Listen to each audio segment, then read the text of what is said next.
All right, so naturally once I get it home, I want to do a little autopsy. Now this handle, after I hung it, had moved a skosh. It had come up a little bit there. So I knocked it back down, and I did something I don't like to do, something the Forest Service recommends that we do not do, and that I preached about for quite a while. I put a step wedge in it.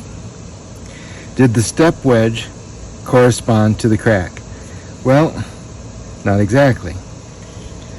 The crack stops, it's very even right there, but it didn't go all the way to the head. So it shears off just before the head. And it's not really, this is going this way. It would have started to crack this way. I might have taken the shoulder off, but the hump of the shoulder off. But it doesn't line up with this. What this lines up with is the grains. It's following the grain path all the way down. And like I said, it stops just short of the head. So what my plan would be is to save this handle. I'm going to glue it up, dowel it, but I'm going to bring this down more. I've got room. So I'll bring this down so it covers up where it split and I can get back into these fibers again. And I'll be a little bit more comfortable that I can save it. Had it been more severe, you know, it's really thin up here. Had it been some more severe, I wouldn't have trusted the handle. But we're going to try it. I'm going to try to fix this. Now it's shattered here, but I've also got these coming off, so it looks like this hump wants to come off. So I'm going to do a little bit of pin doweling, not very big dowels. Everywhere you put a dowel, you're severing the fibers all the way through. So in addition to the fibers having come across here, which the glue will probably do a very good job of bringing back together, I'm going to be putting pins in this way, which cut the fibers in this direction. And the dowels seem to be a great idea, right? But each dowel represents a multi-surface butt joint. It's got a little bit on the sides to sides, but the grain of the dowel is going this way. The grain of the axe is going this way. So you basically create a butt joint through there. I don't count on the strength of that. It's going to hold it together, sure. Bought this fancy, kind of expensive mic with a windproof muff on it, and I always forget to bring it with me. What I'm saying here is I really want to rely on the grain, not on those pins. So I'm not going to leave the head where it is. I want to bring the axe down. I'm not going to use that metal step wedge again. I'm going to just count on a better fit, or I'm going to rehang it. So we want to bring that down over the grain, get as much of that tucked up under there again as we can. It will be glued up and it will be pinned, but look at how strong that still is. Even with half a handle, that was still chopping. And what caused it?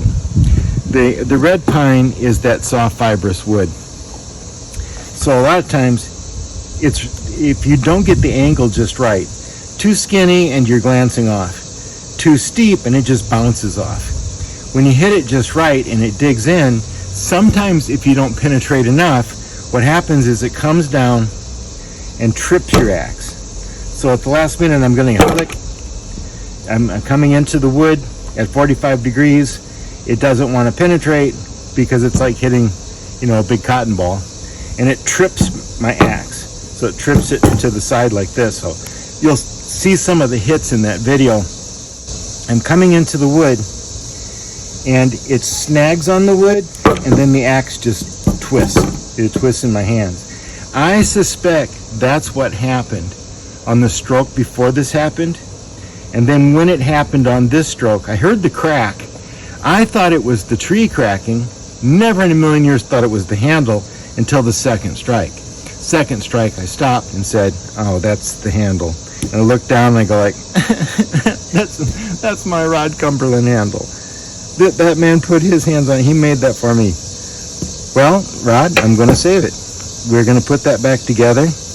The head's going to cover up, going to come down here, probably 1/4 inch at least, maybe 3/8 of an inch. Cover up where that came apart. Tuck that in there, have that glued up, have a couple pins in it, and then don't trust it like just be gentle with it the first few times I use it. All right, well, we're going to give that an afterthought here. Rod recommended in a discussion that we had that you want a curved bit performs better. This one's a very flat bit. That probably contributes to the snagging and the twisting. If I'd had a more curved bit, I probably would have got better penetration and gone into the wood instead of tripping out. So that I also am considering, whether I want to curve that more. And to do that, I'd probably just take the heel down more.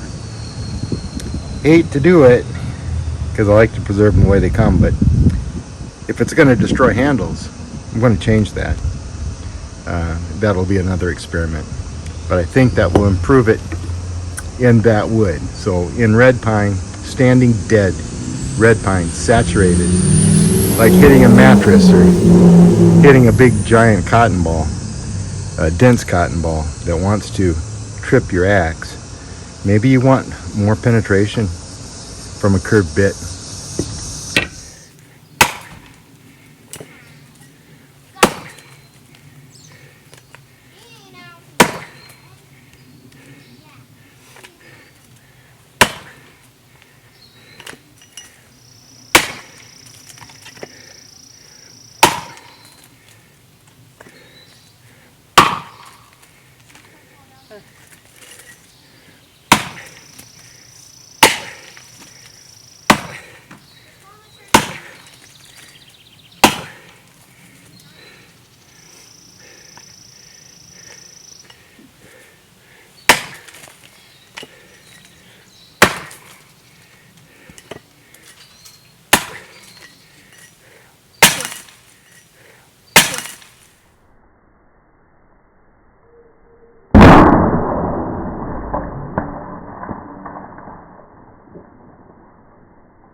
All right.